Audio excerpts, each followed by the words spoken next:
Welcome back to another Boxscore Geeks show. I'm your host, Dre Alvarez. You can find me on Twitter as Nerd Numbers. We have one of those good shows. We've been on and off for a bit with various hosts and co-hosts, but we're all here together again. So Patrick Mitten, the NBA Geek on, not the NBA Geek, NBA Geek on Twitter, the original NBA Geek. Patrick, say hey. Hey, how's it going? Awesome. And then Brian Foster, our amazing producer, who you can find on Twitter's Boxscore Brian. Give a shout out, Brian. Hey.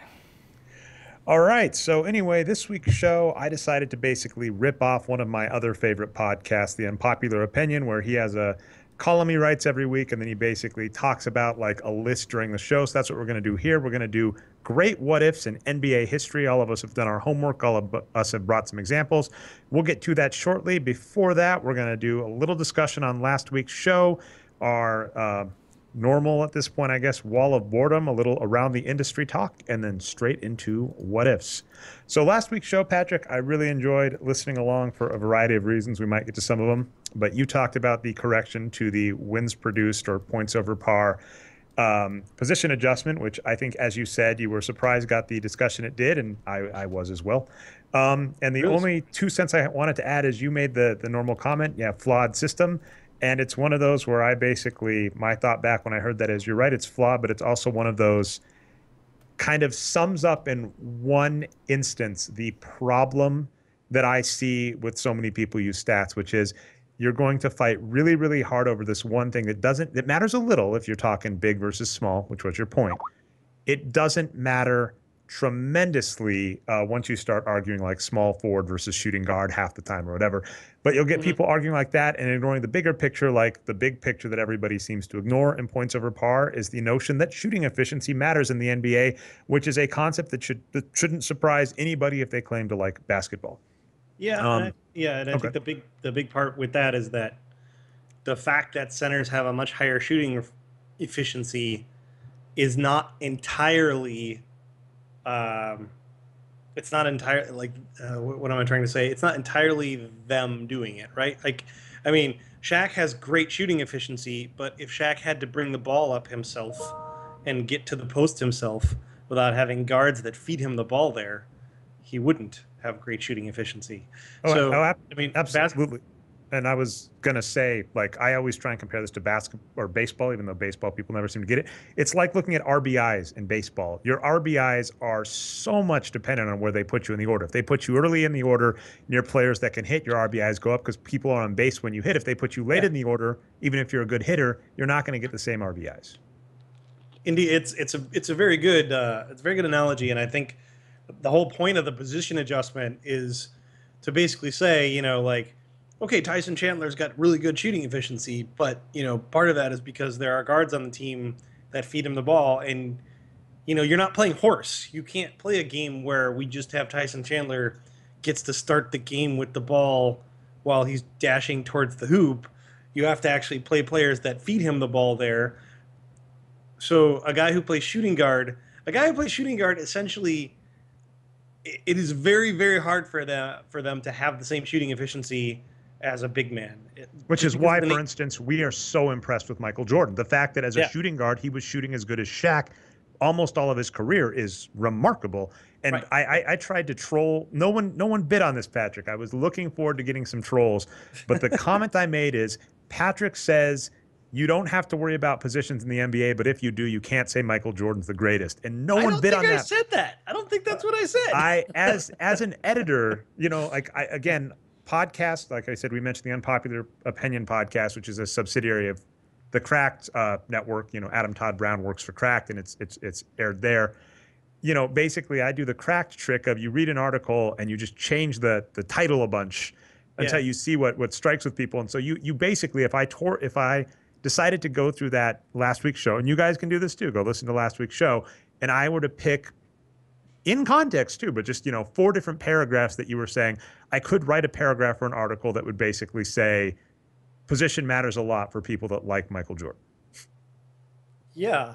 That's pretty much it. But then, of course, when you go to Twitter, you make it more All right, you Yeah, know, I fun. mean, you and I keep talking about doing this, and this might be the off season where I finally make it happen in the database, where we really want to get away from certain distinctions. Like, the NBA game is so fluid that shooting guard and small forward are very similar, and power forward and center are very similar when you look at how, especially when you look at defensively, how teams are playing. And we kind of wanted to move to a system where we just talk about having point guards and having wings and having big men and eliminating the distinctions between power forwards and centers and small forwards and shooting guards. I think that doesn't completely solve problems because you still get players like Draymond Green. Well, you can. I You mean, know, those you were talking like tweeners. You basically call him a tweener. You say he's half wing, half big, and there you go. sure, yeah, it And does. I mean, you still have that overlap, is what I'm saying. Like, and I think actually in the modern NBA, you're starting to see a lot more overlap between the threes and the fours than you are between the twos and threes or the fours and fives, right? oh, sure. To me, 4 and 5 though has always been like a very sort of vague distinction. Like, there are, in games I watched, it's so often you see the better defender, regardless of whether he's the power forward or the center, the better defender guards the other team's better offensive player. So, or sometimes they even play schemes where, if he's your best offensive player, then you give him the easy defensive assignment. So you end up with power forwards guarding centers and centers guarding power forwards just because of these matchup alignments. Like, for instance, when the Spurs play, Duncan almost always guards the opposing, like the opposing player's center. Even though, like, a lot of times when he's on offense, he's being guarded often by a power forward, just Oh because yeah. of matchups, right? And you know when you're starting power forward as an offensive machine like Kevin Love, you don't want him guarding the other team's best offensive player. A, because he's not the greatest defensive player, and B, because you probably don't want him to get tired out all the time, right? Oh, 100, and again, like that's the only thing to me. And this kind of loops into the second point I had about last week's show before we move on, which was we kind of got into this weird argument about sports versus e-game. And my kind of general takeaway, actually, it's the advanced stats movement and sports have kind of fallen the same. Words have meaning, words are important. I give you that. But when you get a word that you're trying to start using to distinguish stuff, where I basically look and I say it's not even doing its job anymore. This is my argument for advanced stats. Advanced stats is now encompassingly defined us who, I'll be arrogant. We have some of the best mathematical minds that have worked on the work that is on this site. The model itself, the base thing, is an economist's regression that has been vetted, peer reviewed. It's the only mainstream one that's out there that has ever been peer reviewed. The other one of the ones that I've seen ESPN use, which is actually a variant of Dave's work, was laughed off the stage in terms of peer review, and people still, use it. It's got some of the best work. We've got some of the best people here, but the advanced statistics umbrella applies to us. It applies to ESPN. It applies to someone who starts up a blog and says, I have this crazy thought experiment. You look at their work and you go, that makes literal, that flies in the face of statistics, sports. Nothing about what you just said is correct. So I find that word doesn't mean anything. And I'm finding sports is starting to get into that range because you have pure sports fans arguing, well, you can't call poker a sport. I don't have a huge problem with that. But then you start defining various things, and it seems like it's lost its usefulness as an all-encompassing word, and that was my only point. And Yeah. last week's comments pretty much showed that, where people were like, well, this is a sport because of blah, but this isn't. I'm like, yeah, pretty much you need to just make the word you're going to use for your sport or activity more granular, move on, and accept all of them are going to be on some ESPN channel. So this is going to blow your mind a little bit. So if we're going to apply I think the Avengers / Ayn Rand theory of of Oh. of things, right?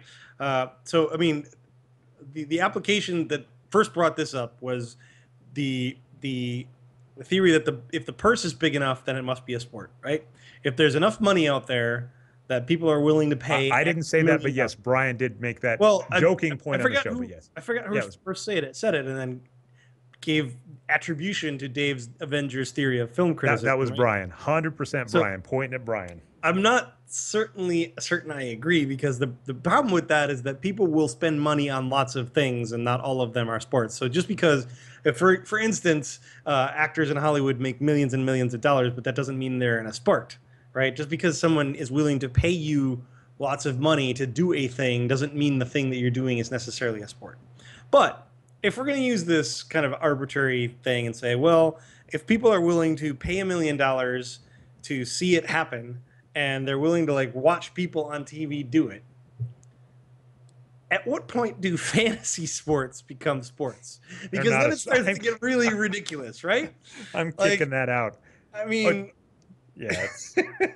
Am I playing a sport when I get together with my buddies and we have a fantasy football draft? Is that a sport? Well, again, all I'm saying is when you start getting into these should it be a real sport or not argument, the real question we have is, ESPN, we're seeing things that people are willing to watch, and I'm saying that word's not as useful as you think here because it's not really helping the discussion. The same with like advanced statistics. You have if you have quant person versus advanced statistics person on the left, that advanced statistics thing doesn't really tell you much. And we're at a point in sports with how wide the field is that using the word sport on its own, I mean, we're at a point where you can say, these are outdoor sports or these are, sports that use a ball through this or whatever. We can be granular if we want to do that. But as soon as you use this all-encompassing word sports and then start arguing about it, that's when I found that usually that's a really good smell test that the conversation has gone someplace that I don't care about. Yeah, and I think part of it too is what people are trying to get at is it a game of skill or not?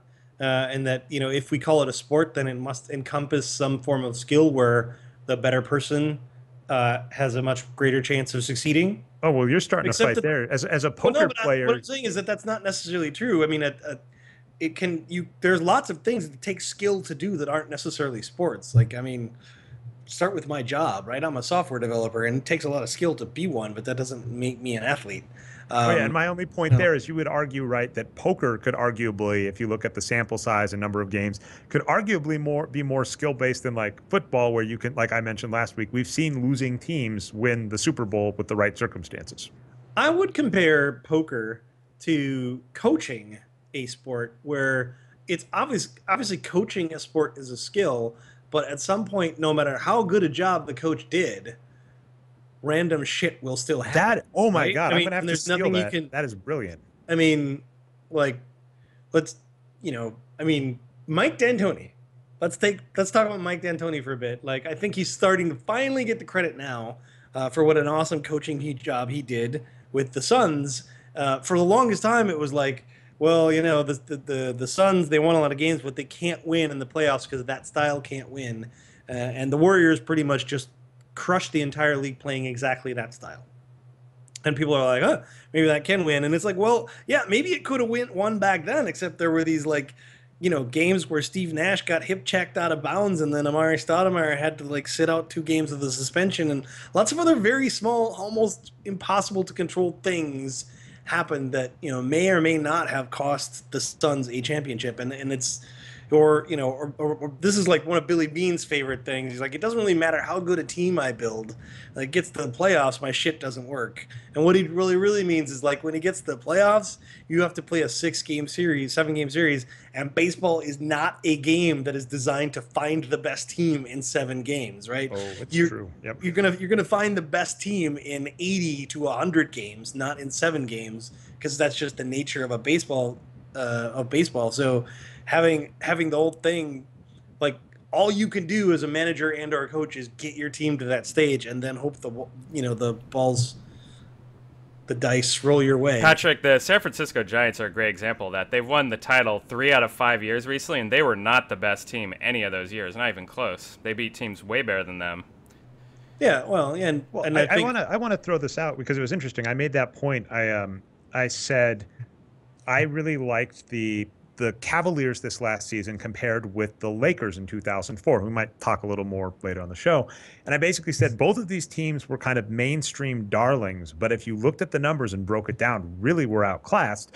And someone came back to me and said, how can you say the Cavs were outclassed? They won 2 games with 2 of their stars injured. And, first off, it's worth arguing that if you look at team chemistry and such on the Cavaliers, yes, Kyrie Irving's a good player, but he may not be the best player to get as many shots and minutes as he does on that team.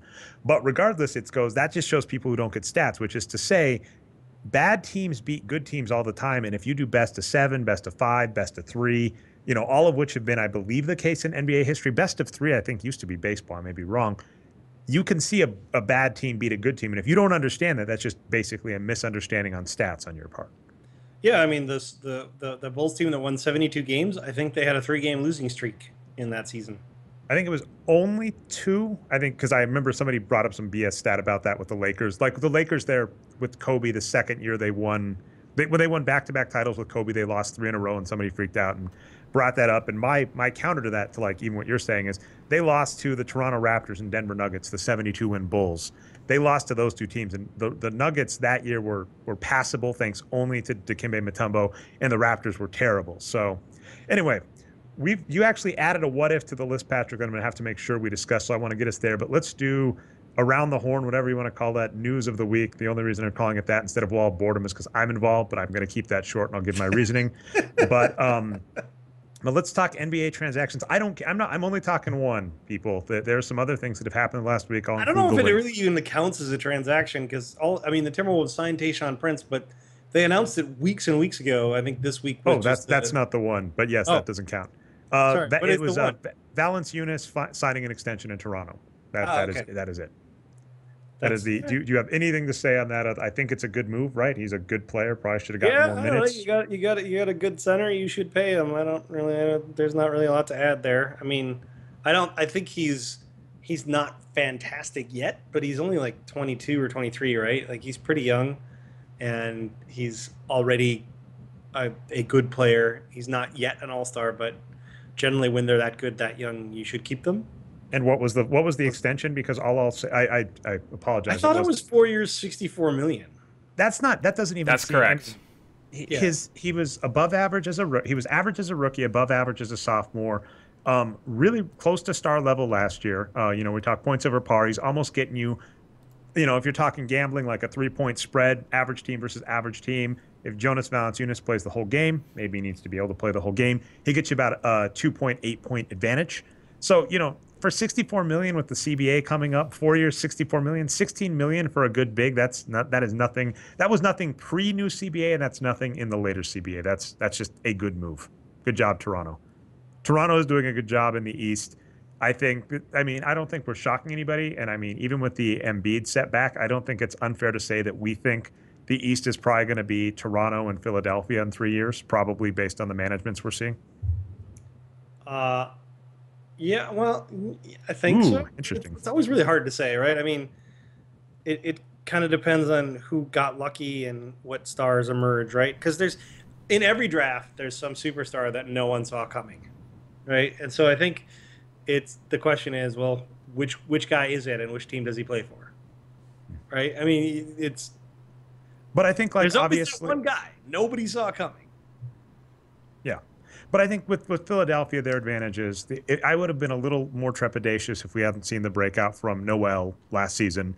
And then Toronto's got some good players there. So, basically, again, you're 100% right. What we can say is they're in good shape going for the future, but you never know because obviously if a player like LeBron James or Shaquille O'Neal lands in your lap in the East, which we've seen happen in the past, it completely changes the landscape. So I'll give you that. I agree with that. Yeah. All right, I'll let you do the second part of this segment, Patrick, then I'll try and quickly shuffle us out the door to what ifs. Sorry, what was the second part of the segment? All right, do we want to talk about me at all, or we can just move straight to what ifs? I'm fine with that too. Well, I thought actually the other part of the segment was Tayshaun Prince, so I guess I'm lost. What's the other transaction we wanted to talk about? Oh, no transactions. I was calling it just around the news. This is okay. Tumbling. Is there another piece other than your piece that we want to talk about? No, that okay. Sounds weird, but no. Well, let's talk about you for a second. Last week on the show, right at the intro, I believe my direct quote was, "I think Dre is off in Vegas winning gobs and gobs of money." I was being a little facetious, but it turns out that's what you actually did. You took home third place in a big fantasy sports tournament. I'll give the props. It was FanDuel's World Fantasy Baseball Championship. This gets funny. We talk wrestling all the time. Can we just ask first, how did you get involved in this? Daily Fantasy Sports was 100% like the stuff we were doing. I think all of us on this show, maybe. I don't know if you've had this moment yet, but I've had it. I don't know if everybody that does basketball blogging for like the Wages of Windsor or whatever had this kind of moment where you just go, I got into this. I love sports statistics. I'd really like to work for a team. And you have that kind of heartbreak moment. I don't know if I saw yours. I think you were actually talking to someone at Sloan, and I think after you talked to me and you said some stuff. But I basically went, I'm never going to work for a team. Oh, damn you, Brian. But I basically went, I'm never going to work. I said, I'm never going to work for a team. It's just, I'm a software developer. I'm making good money. The amount of money I can make working for a team, the amount of time it would take me to ever climb the ladder to be the next Billy Bean, it would just never be worth the trade-off of leaving, a software developer job on the table. And then this kind of came along, and I had a friend tell me about it. And basically it was like, hey, there's money to be made. The way they approached me is they did baseball. I said, there's good money to be made in baseball. They said, basketball's coming up. Do you think there's money to be made in basketball? And I said, well, we'd been doing basketball stats. And I said, absolutely. Of course there's edge in basketball. And I kind of dipped my toes in that. I actually told you about it and got you involved. And then here's something. Tell the state of Washington. Dear listeners. Shut me down. The state of Washington does not allow daily fantasy sports. It's one of 4 or 5 sites or states. Sorry, there's like Louisiana of all states has it. I think North Dakota does it. Well, it's ridiculous. I actually don't know about this. At the time, there wasn't any official legal ruling, but basically FanDuel said, or I think it was FanDuel, or all of them basically said, well, our lawyers think you're eventually going to shut us down, so preemptively we're just going to prevent you from playing because fuck Washington. And and Washington has had legal stuff come about. So basically the legal, it moved from being like a gray zone in Washington. So daily fantasy sports, for those of you who don't know, you play season-long fantasy. It's the exact same thing, except it resets every day. It's Groundhog's Day. In football's case, every week, but the same thing. Slight difference is instead of only having certain people allowed to have players. If Patrick and I both play, we're both just given money. We're given like $50,000 to spend on a team. We're allowed to pick anybody. Patrick and I can both have LeBron James if we would like.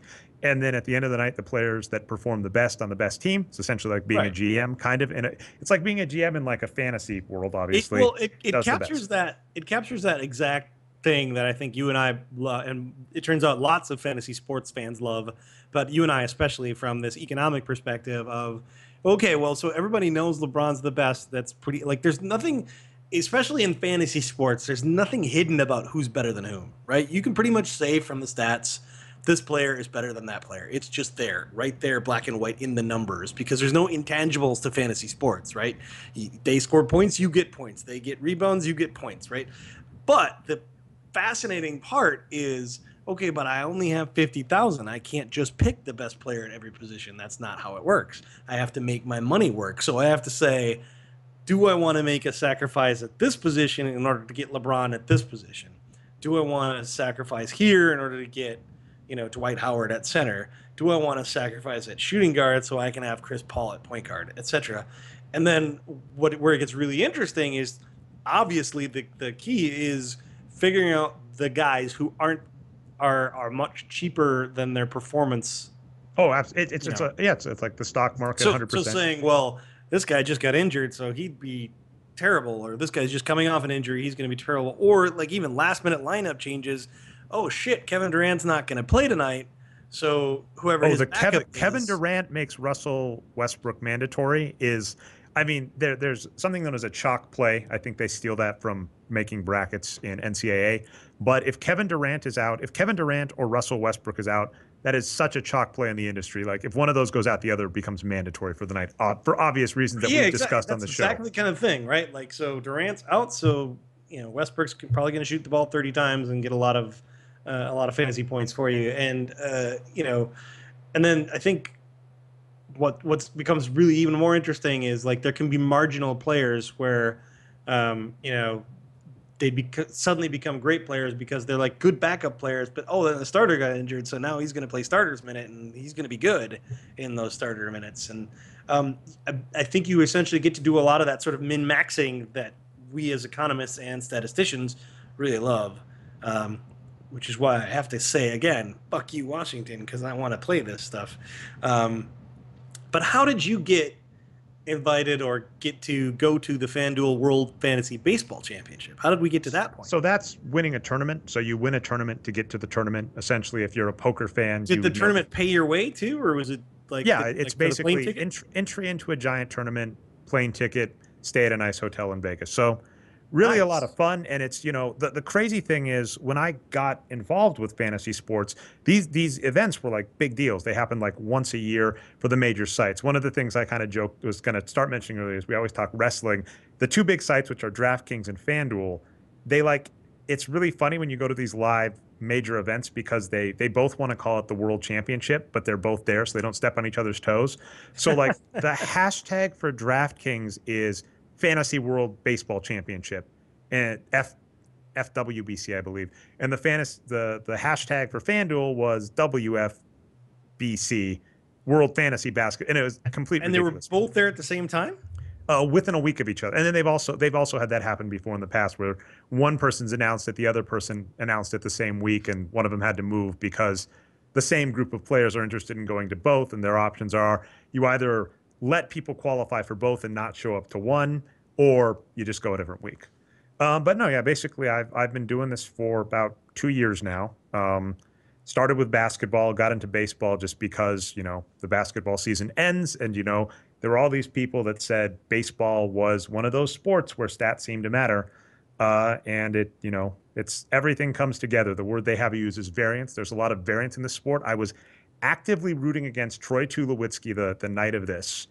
And Troy Tulowitzki is an amazing hitter who got traded to Toronto, and Toronto was going off. And I basically had to hope that one of the best hitters in the league did nothing for the last play to be holding that monstrosity that Brian's showing. And it's the craziest thing I've seen, but, it paid off and was a lot of fun.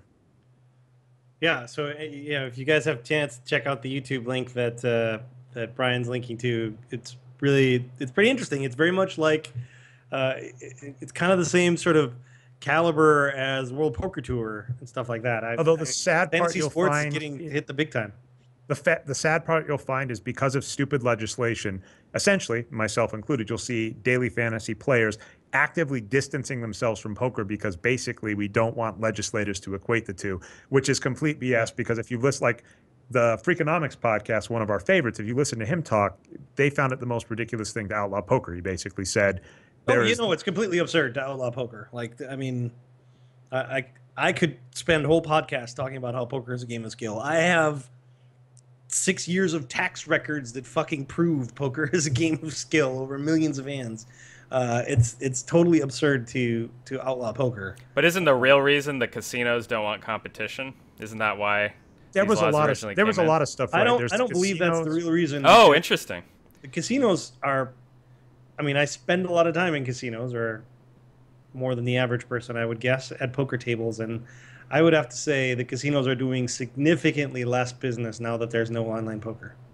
Like casinos were booming because online poker everybody could play all the time. And then you got all these people playing all the time, and they're like, oh wow, poker's really cool. And then I want to go check it out in a casino. And now, like, there's no, like, there isn't anything getting people into the games. Like, the casinos are. So even though casinos have a bigger slice of the pie now, the pie has shrunk and gotten smaller. Basically, the pie is tiny. And so, by the way, we're gonna end this segment with an ad. So if you want to play for Patrick, you can go to FanDuel.com and use the keyword Boxscore. Won't give him much. You'll throw him a few cents back, but he gives you so much good information on this podcast. Why not? FanDuel.com, keyword Boxscore. If you're upset with me advertising that, I don't really care. And then, if you want to do that, it's a lot of fun. Baseball's winding down. Football's about to wind up, and it is absurd. Football's where the big money for these sites comes, right? I think both sites are probably, this is DraftKings and FanDuel. I believe, don't quote me on this, but just based on projections and what happened last year, both sites probably have a buy-in for $25 to win up to $1 million a week on football. Both of them. It's utterly absurd. I cannot. I mean, we were talking like the astronomical growth. Yeah, when I approached you and said, hey, you should sign up for FanDuel and give it a try, and then you're like, shucks, Seattle shut me down, and I said, that's a shame. And when it was even at that level, I didn't anticipate it being what it is now, and it is. Well, I think I remember you one day saying, you were kind of playing, with little pocket change, playing and earning some money, to throw some money out there. I put in 200, and over a period of about a month before they shut me down, I cashed out 500. But I remember, and I think you were playing similar sort of, just money on the side you could afford. And then one day you said, well, thanks to LaMarcus Aldridge, I now have a bankroll and I can play this more seriously. Oh, wait. Yeah, wait. Actually, that may, I have no idea. See, again, and by the way, this is the last note I'll give, and apologies. I'm not trying to get a big head commenters, but I do enjoy doing this podcast. The Boxscore Geeks is kind of a hobby. And so I'm not going to do too much discussion. So if you come into the comment section asking DFS, I'm not trying to be rude. It's just I enjoy this, and I don't want to get scared off the site when the comments are just asking for that. But yeah, there may be a USA Today article. I don't know. I talked to someone there, but so who knows if it's an article. But I brought up the LaMarcus Aldridge story there because that is what happened. And it's so ironic I actually went back and looked that up. We spent so much time talking about how overrated he is, and yet he made it you. Was you want to know the funnier part? Because I remembered LaMarcus Aldridge, and I went and looked it up for my own edification. Do you know who the other key player in that lineup that made my day was? Let me think. Who's Easy one. Be? Softball. 5 seconds on the clock. Kobe. Russell Westbrook. Oh, well, okay, but yeah. Yeah, okay. Anyway, just Russell Westbrook's always been a great fantasy play, regardless of what we think about him. Fair enough. I found that amusing, though. But anyway, okay, so talking what ifs, I had a major what if this weekend. What if Troy Tulowitzki remembered how to hit? That would have been life-changing for me at this point. But we had a really great comment in last week's show. I want to make sure I get the name correctly. So on your podcast, or not on the podcast, on the follow-up, because you teased this point, I wrote a piece called Kobe Bryant, Ayn Rand or Anne Rand. I misspelled it initially. Thanks for fixing that, Patrick, and the commenter who did it. And Apple's Elmi got into a discussion about like greatest what ifs and actually asked a question like, hey, what about doing what ifs as a podcast topic? And what I will say is this is, obviously this is a fun game for anybody that loves this. I actually did write a piece back in the day on Dr. J called The Greatest What Ifs of Dr. J's Career. And so not gonna recap that more, but seriously, that's a fun piece. You should read it up. But, what I ended up talking about, and the reason I think this is important, is I don't think people give enough credit to just the bizarre circumstances that define players' careers. I think we get the count the rings mentality is too popular without noting how much of the rings are out of the player's control.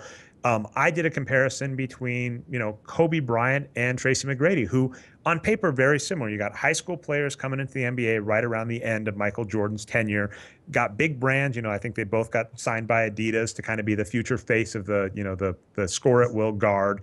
And, one of them goes to a horrible team and then, manages to get onto a mediocre team that was supposed to be better, but things fell through. Then manages to get on a good team and things fall through. And he ends up being known as a lazy player what if story. And another player becomes known as good as Michael Jordan or Magic Johnson, which in the article I say is false. And basically my simple point is you swap Tracy McGrady and Kobe Bryant situation, and we're having a completely different discussion. And that, of course, leads into the fun of what ifs. First off, Patrick, do you want to say anything? I mean, I think that's old hat, but if you have anything to say on the Kobe Bryant piece, I'd be happy to hear it because you teased it on last week's show, and then I wasn't there to talk it, and we didn't talk it. Yeah, I mean, I've always thought Kobe is one of the best players of all time in that discussion, but since there's so many players in that discussion and so much of his longevity, I can also say in the same breath that he is probably the most overrated player of all time. I mean, like, I think Kobe Bryant's in the same conversation as like Reggie Miller and, as you say, Tracy McGrady and those shooting guards. Like, to put him in the same conversation as Michael Jordan is frankly ridiculous. But because of the 5 rings, people do that. I mean, even when, and it's one of these things where like it does not matter how clear I spell out the numbers to you, like the fact that Michael Jordan scored pretty much the same number of points in like 70% of the shots, and Michael Jordan like was better at getting steals, and like there's so many ways that Michael Jordan was better on paper, but every conversation you're just gonna have is just gonna be, oh, but the rings. It's like, okay, whatever, man, the rings, sure. Well, it gets really rough because in advanced stats we talk a lot about intangibles and things we can't measure, and I agree with a lot of them. Like, there are things I can't know about coaching. There are things I can't know about locker room presence because it's also really hard to judge it. For instance, is Kobe Bryant being a jerk to all of his teammates? On paper, that looks like not a good thing, right? But it might motivate his teammates to play better. I don't know. Well, I think it irrelevant when he was great, but now that he's not great, I think it's the kind of thing where, like, guys who are in their prime and who are star players, the last thing they want to do is go to the Lakers and have some over the hill dude on a bad leg telling them they need to work harder. It's like, whatever, dude. Oh yeah. But the basic and people point generally being, don't want to hear that from older people anyway. Like, this is true of all mankind. Like, you go somewhere and some guy who's 10 years older than you is telling you you're lazy, you're just like, fuck you, man, whatever, right? It's different to have somebody who's your direct peer say it to you. Somebody who's like 10 years older, nobody wants to hear that shit. People are just especially like, if they're not performing up to the same level. And it's fair to say, like, Tim Duncan telling you that, you're like, well, you still know what you're doing. And Kobe Bryant, it's not hard to look at his game and just go, you don't know what you're doing anymore. Like, you're shooting worse than players were in the 60s. Yeah. And all I was going to say to the Kobe point, to kind of wrap that up, though, was that it gets hard to talk to people because they talk about intangibles, but then when they talk stats you can quantize and you bring them up. So Kobe clutch is just such an obvious example. There is no way you have to slice Kobe clutch so many different ways to even make him look like a reasonable player in clutch time. But you can't get anybody to disagree with you. Like, I want the ball in Kobe's hand. You can go, here's a bunch of clips of him airballing in the playoffs. Here's all of his numbers of every clutch shot he has ever taken ever, and he is below average. Here's his performance in clutch time. It's below average. And people say, well, he still's got the winning son. You go, I can't do anything with, like, if you are going to literally ignore every game of Kobe's career in lieu of a few games you remember to make your decision, I can't help you. And I wanted to give myself, I gave a slight burn, but Kobe Bryant said on his 37th birthday, ESPN recapped some of Kobe's funniest and most savage quotes, and he said, "Boos don't block dunks." And I brought up that Kobe Bryant has taken fewer than 5% of his shots as dunks in his career, but over 20% of his shots as subpar mid-range jumpers. So boos don't block jumps, or don't block dunks, but Kobe Bryant does seem to refuse to take them.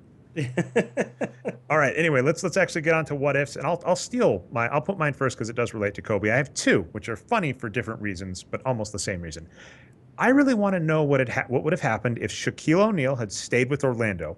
For what it's worth, they had offered him the exact same amount of money as Los Angeles did. This was back in the days before really weird rules with trade exceptions, etc. He was just signed outright as a free agent by Los Angeles, but Orlando did offer him the same amount of money. And he had just come off of a 60-win Orlando Magic team that had been to the finals a mere 2 years earlier. Now, the reason I'm interested in that is, first off, I don't think that Orlando could have, with how they were constructed, even with Shaq, competed with the Michael Jordan behemoth that came along. So it really, the reason I'm curious about this what if is, what would it have done to Shaq's legacy? And then also, what would it have done to Kobe's legacy? And the second follow-up to that is, what if Shaq re-signs with the Lakers in 2004? Because he's still good, but the Lakers aren't going to be a great team. They lost pretty much everything except Kobe, and they would have lost everything except Kobe and Shaq because they had all of these players playing for nothing at one last shot at a title. So what happens to Kobe and Shaq's legacy each if Shaquille O'Neal stays put at either points in his career? So the interesting thing about the Orlando Magic is, and I actually don't know the timeline of when Anthony Hardaway got badly injured. I think it was the next year, but I'm not sure. And that's kind of a big key, because one of the reasons that team was so good, in addition to Shaq, was because of Anthony Hardaway. And if he had re-signed there, but then Anthony Hardaway gets injured, I think it was the next year, I'm not sure when he got injured, then that doesn't become a dynasty at all, because, I think with a healthy Anthony Hardaway, who could totally maybe be part of these what ifs, but with him healthy, I think they could have competed with the Bulls, but without him, not a chance that they'd get past the Bulls. Yeah, 1998 is when his minutes dropped and his production dropped. And interestingly enough, he actually did it's funny, he had a weird two-part where he starts off, he looks amazing, he looks like the next Jordan, looks like he gets injured, comes back, gets back to great, not as good as he was, and then gets injured again. It's actually, I don't actually even, this is like, I was a big basketball fan during that time, but I wasn't in the country, and I don't know if I just wasn't in touch with the media. It's not clear to me that it was even well known what the extent of his injuries were. But it just seems like he had really bad problems with his knees or something, right? Yeah, and I mean, basically, what ended up happening is he gave in his early career basically 6 really good seasons in his first 8 seasons before, even though He was just never the same after that injury. absolutely. Right? But so, and the point being, though, I don't think Orlando, even with Shaq and Penny, both, let's say he stays healthy that other season, I still don't know if they compete with the Bulls, because that Bulls team with Dennis Rodman was the most dominant. You know, that's we were talking about the Warriors this season. They were up there with the Warriors. They were above the Warriors. They're the Yeah. greatest team of all time. So it's one of these. We might talk the Phoenix Suns in a bit. You know, it's one of those where Shaquille O'Neal might have been on a very good team that never gets anywhere. Shaquille O'Neal ends his career with maybe 1 or 2 finals appearances, and people go, Well, he was great, but could, you know, he might have been another Charles Barkley. but he didn't win his first title until after Jordan was gone anyway, right? Exactly. So it But doesn't matter. remember, that's the key point is he joins a Lakers team with young and up and coming talent, including Kobe Bryant, that is ready to be strong right after Jordan retires. So if he doesn't leave, now he's on a mediocre, beat up Orlando team that hasn't won anything. Who knows where he ends up? Yeah, yeah, it's very who knows? I think And something, and sorry to keep talking, and I'll let you, I'll make sure to give you the mic on yours because I'm actually doing an inverse and stealing the mic completely. But no worries. another key part is Shaquille O'Neal was known throughout his career as not really putting in the work in the offseason. And he clearly had we've talked about this before, you know, had he put more work into his career, he might have, you know, had a few extra years, had a few more shots, whatever. If he's on a mediocre Orlando Magic team that's going nowhere, who knows if he reminds people of Tracy McGrady? And we don't hear people saying Shaq just didn't want to put in the work to be great. You know, he was a good player. You know, it's entirely possible Shaq would be very similar to Tracy McGrady with, you know, he only made 1 finals. He never wanted to put in the work to be great. Kind of BS logic. And he kind of never really did until Phil Jackson took over, and then he suddenly had no excuses anymore. Oh yeah, I think he was on the decline before. Like that's the interesting part. If you look at him, he was amazingly dominant early in his career with Orlando. He started kind of going down, I think, both injuries and just attitude. And then with Phil Jackson, he sees a resurgence. Part of that is Phil Jackson kind of cheated. If you read his books, he kind of said, "We're saving you for the off season or for the playoffs, not off season. We're saving you for the playoffs." So Phil Jackson kind of had to work around Shaq's normal attitude, and that's funny. You know, I've heard people say that like good coaching is like dealing with the attitude problems of your stars. But yeah, if he doesn't get Phil Jackson, if he doesn't get that Lakers squad, I think he ends his career being known as a great what if story instead of being known as one of the most dominant centers ever. And the follow up I have is I think if he sticks around with the Lakers, that Lakers team with Kobe and Shaq would have been very good. But no way they're competing in that West. No way they're competing against the Mavericks, the Spurs, the Suns of the time. And I think they basically just dwindle down. Kobe never gets any more rings. And, you know, that's my thought there. Yeah, I think you're right about that. Like, I mean, without Pau Gasol, they don't ever get any more rings. And then I think also, like, people seem to forget this, but Kobe Bryant was demanding demanding trades around after Shaq was traded. Like 2 years in, he was saying, trade me to Chicago. He wanted to go to a winner. So if that team falls apart, it's entirely possible Kobe Bryant goes elsewhere. Maybe he wins a ring. Who knows? But, you know, with his performance, he's not the star. So if a team like Dallas had signed Kobe expecting him to be the star, he's not going to be the star. And so Kobe Bryant isn't known as the greatest Laker ever. He's known as another Shaq who hops ship looking for another ring. So it's an interesting the 2 moves of Shaq and Shaq's career, I think, clearly made the legacy of Shaq and Kobe, and it's interesting to look back at them. All right, that was a lot of talking on me, on you, and I'll try and make sure you get a majority of the talking, Patrick. Oh, dude, it's okay. This is how we work. Give and take here. So well, I have actually a lot of what ifs, and we've talked about a lot of them before because we talked a lot of, for example, about Bill Walton before. But the one I saved for this show is my big what if is, what if the Soviet Union had allowed Arvydas Sabonis to leave for the NBA in 1985 or 84 when he was first drafted? Because he was pretty much the dominant big man in the entire world outside of the NBA. And he didn't join the NBA until he was 31. I think he turned 32 the year that he was a rookie. And yet he still had a 7-year NBA career where he was above 200 wins produced per 48. He was a great rebounder, a great passer, one of the best passing big men ever. And just completely, like, he was really, really good in the NBA, even though he didn't join until he was 31 years old. And you have to wonder, if he had joined the NBA when he was like 21, you know, would he be in the same conversation as, you know, Shaquille O'Neal and Bill Walton and David Robinson and And also, just Hakeem check Olajuwon, something. right? Am I mistaken? He was drafted by the Portland Trail Blazers when he was that young, or am I wrong? I'm trying to get In fact, Wikipedia. when he was first drafted, I think it was 1984. It was waived because he wasn't 21. I think 21 was the age back then, or what was the deal? I had it up on Wikipedia. He was first selected by the Atlanta Hawks in the 1985 draft, and the selection was voided because Sabonis was under 21 at the time of the draft. And then the following spring, he tore his Achilles tendon, and then was selected by the Trailblazers despite that. Okay, So and so by there's the a way, couple of what ifs here, because one of the what ifs is like, you know, what if he moved in that 85 draft, and the other is like, what if, because if he had moved, maybe he wouldn't have torn that Achilles tendon, so he'd be a totally different player. Because when he was a young kid, he was like physically dominating player who was extremely athletic and was just destroying competition. And then after that Achilles tendon, he became sort of more the player that we know now, who was just really clever with his hands and was really like really skilled player. But he actually was an extremely dominant athlete as a kid, and and he had, you know, he had freaking huge hands, and he knew exactly like how to use them to shoot the ball. I have no way of knowing how, because they ended up, the Portland Trailblazers in that season ended up getting Terry Porter.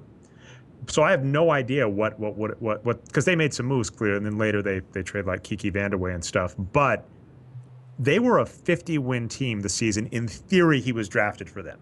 So take Terry Porter and Clyde Drexler. I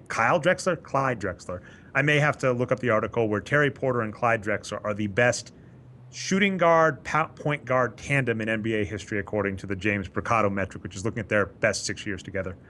Put Sabonis on that team and look at what happens to the Bad Boy Pistons. Look what happens to the Bulls. Like, he put Sabonis on that team, and suddenly, holy shit, right? He was like, anyone who was a fan of those Portland teams back then can vouch for this. He was, even at his age, he was a very dominant player, but he couldn't play more than like 20 minutes a game because he was just too old and his knees were too broken, basically. So he was only playing like 20, 25 minutes a game, but he was really, like, he was pretty much always the best big man on the court in those 20, 25 minutes. And that was when he was 32 years old. Like, I can't even imagine how amazing he would have been in his 20s. And if we'd be, because now we talk about Dirk Nowitzki being like the greatest, you know, European player of all time in the NBA. But I think if he had been able to join the NBA when he was 21, I think it would be runaway that he was the greatest European player in the NBA. Yeah, he only got to 2,000 minutes one time in his whole career. That was 97-98. Yeah. And I think Patrick, like, this is one of Arturo's boys. Arturo was in love with Sabonis, so like he's definitely on board with that. That is an amazing one. Let's see. Do you have another one? That's a pretty tough act to follow. I think Brian's got a good one, actually. Right, I do. I'll do mine, but just real fast, I want to finish up on Sabonis, my pre-show point. And Dre, you actually said Arturo would have said this, so I have to bring it up in his honor. But that, so I was showing the 1986 video of Sabonis playing for the Soviet national team versus the U.S. national team. You can see him going up against David Robinson. Pretty interesting stuff. And he looks, you know, maybe like Anthony Davis to me, tall, skinny, super athletic, right? That's kind of how he looks. And that's him playing when he's not yet quite healthy, coming back from an Achilles tendon injury. But now when I watched him play, full health for that game. When I watched him play in the 90s, though, for these Portland teams, he didn't look like that at all. He looked a lot more like, I'd say, Bogut, right? Big and bulky, like a lot stronger. And, of course, because of the injury, slower moving. So I guess the Arturo point is, did the NBA weight training help him at all, even though he was just destroyed by injuries when he got here? Yeah, well, and he, later in his career, he attributed, like, he said that a lot of the injuries he thought was because of the way the Soviet Union just overworked them all. And you have to wonder, would that have happened if he had been allowed to leave and play in the NBA, where they have presumably better training regimes and stuff like that? Like, I don't know. I mean, 'cause it's hard to say, because in the 80s, I don't know how good the training in the NBA was. But yeah, that's a good point. Maybe he was just born in the wrong time. But I will get on to my I'm actually what if, going to though. steal. I'm going to Oh, steal. go I'm going for to it. jump in front, but we'll go over really quick because this segues well. One of mine, and we could just do really quick on this. I think basically this is almost like raise a drink to a fallen comrade. Is I put up healthy Houston because Tracy McGrady and Yao Ming coming together in Houston really should have been something special. They both had as young players looked like they were on the up and up. And basically, I could argue Yao Ming was probably overworked like Sabonis by the Chinese team, the national team. He played way too many minutes for as big as he was. Tracy McGrady could never be healthy. They had one healthy season together when they came together the first time, but there was no supporting cast. So essentially, this Houston Rockets team had two of the most, in my opinion, Yao Ming and Tracy McGrady, these two great players who I think just we did not get to see the careers we could have in a different world. And that team could have been something special. And, it almost upset the Lakers on one leg. Basically every game against the Lakers in the playoffs, they were losing a player and they took it to 7 games. And that was their like last hope before it all went nowhere. But that's one of my favorite what ifs in history, is looking at the Houston Rockets with Ming and Yao and just going a couple years earlier, if this team had come together a couple years earlier, what could have been? Do you see who else is on their roster here, Dre? Dikembe Mutombo as well. Could have been a good team. Yeah, that's interesting. No, I remember a funny story. I had an email conversation with an ex, and the only reason I remember the night is I was being a snarky jerk, and she made a comment, and I commented on Dikembe Mutombo surprising me because he came in for Yao Ming. Yao Ming got into foul trouble, and the Nuggets ended up losing to the Rockets in a game they needed to win for a playoff seed.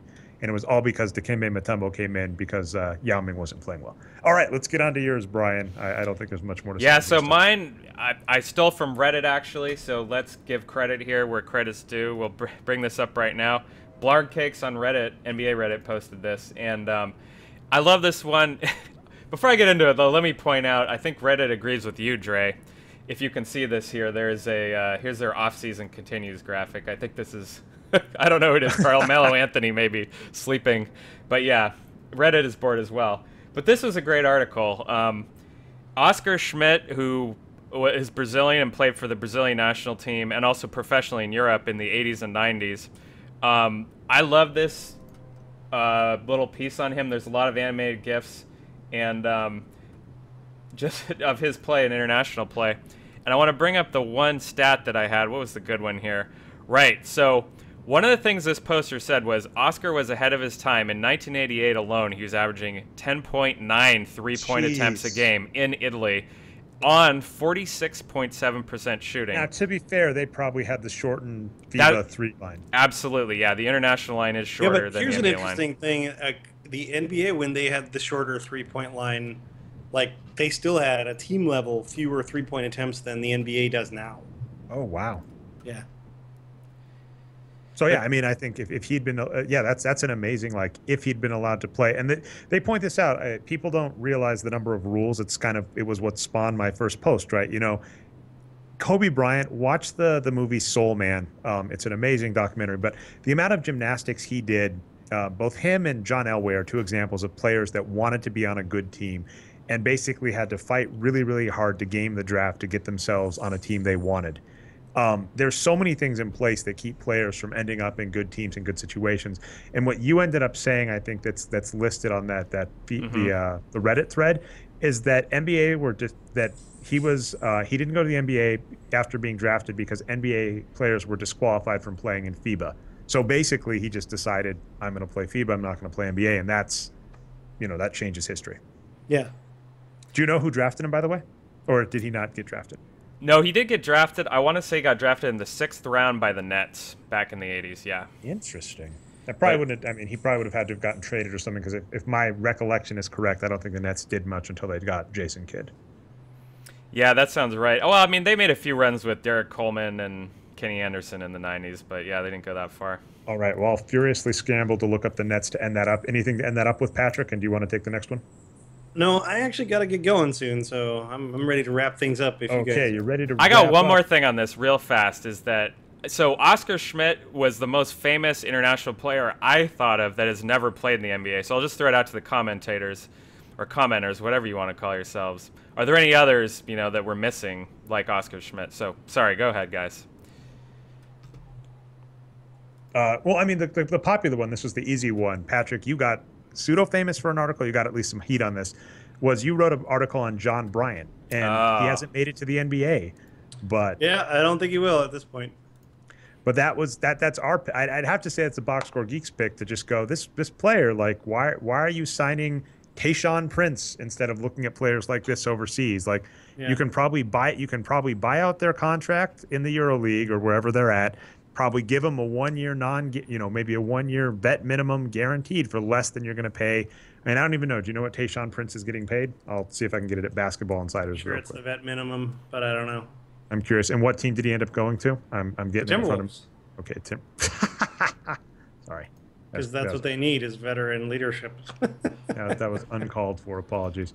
All right. Well, that's the case. Here's the good news, people that are listening. We actually had like twice the number of these on there. So if the NBA offseason proceeds to be boring, which I have no doubt it will be, we have more topics, if not other things to discuss going into future weeks. So, and oh yeah, I don't remember, I shouted out at the very beginning, but I do want to give credit because that's basically an idea that happens on the amazing podcast Unpopular Opinion, where he talks about a subject he might put in a post. I'll debate it. I might put this in a post or not. I might consider the podcast good enough, but we have more material if we want to do it again. Tayshaun Prince, just for those wondering, signed for just under $1 million. So that might be borderline, but I think it's fair to say $1 million spent on a EuroLeague young player trumps spending any money on Tayshaun Prince. At this point, we loved him in his day. Let's get to shout-outs. Do you want to go first, Patrick? And then that way, if you want to sneak out the door after. I actually don't have a shout-out this week. I come ill-prepared. I have no shout-outs. All right. Brian, you have a couple. Okay. I got tons of shout-outs, and I'll crank through them so quickly. All right, let's go. The first is we were talking about NFL concussions recently, and Chris Borland came up that he was the young guy that retired from the 49ers. Well, there's a huge expose on ESPN on him, calling him the most dangerous man for the NFL because of his situation. So, yeah, check that out if you want to read about concussions. I had something else from Reddit that was really great.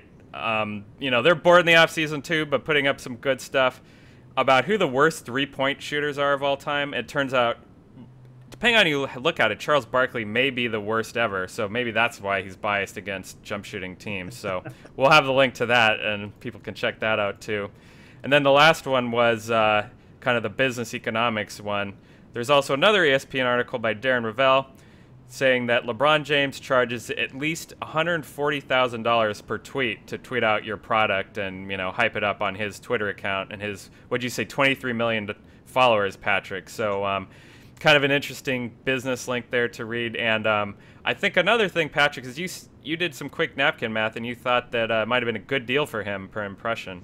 Or for the people he's selling to, rather. I think the math works out to 6 cents per impression. So I don't know what impressions on Twitter cost. Or, I don't know how to measure things like, well, it's LeBron James. So,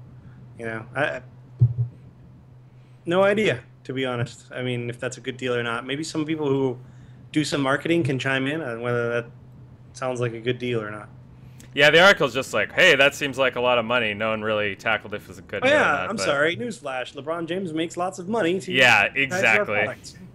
Well, no one would, just for comparison, no one would say, when people say it costs $1 million to do a Super Bowl ad, people just intuitively know what that means. I feel you were talking earlier in the show about Kobe being the old guy who kind of yells at the young people. I think that's the problem. You get old people going, I don't understand how people are making so much money on this Twitter. And you go, well, it's millions of people. So... Yeah.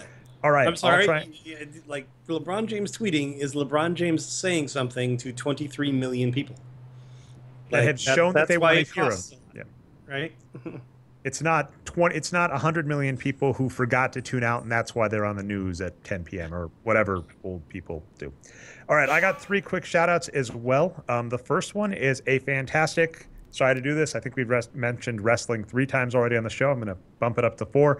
I found a great YouTube channel called Wrestling with Regret. A bunch of quick segments on wrestling, bunch of good thoughts on various subjects, and I really had fun with it. And I found that this week, and it was a lot of fun to watch in the background, so I'm shouting that one out. The second one I'm shouting out, I hope I pronounced this right. It is called Moopty.com. They were a Kickstarter I backed, and what they sell, I wish I had brought it up with me. It's downstairs. But it is a USB cable that is just like the iPhone charger, which is you can flip it over and it goes in both ways. So I now have some custom USB cables that I can plug into my computer, that plug into my iPhone, and I don't have to worry about knocking my laptop when I'm traveling with these USB cables. They are amazing. And I really wish they were, the norm. It's so annoying to have USB cables you can't flip over. No, it seems like I'm shilling, but that's been one of my biggest pet peeves for the history of owning a computer. So there you go.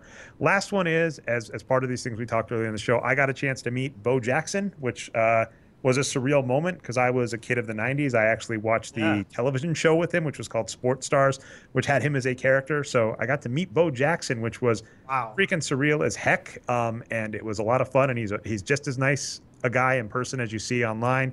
Watch the amazing ESPN 30 for 30 on him called You Don't Know Bo. Yeah. But, that made my day. He definitely deserves the shout out. All right. That's our show. If you found our show not through the website, you can look us up on boxscoregeeks.com.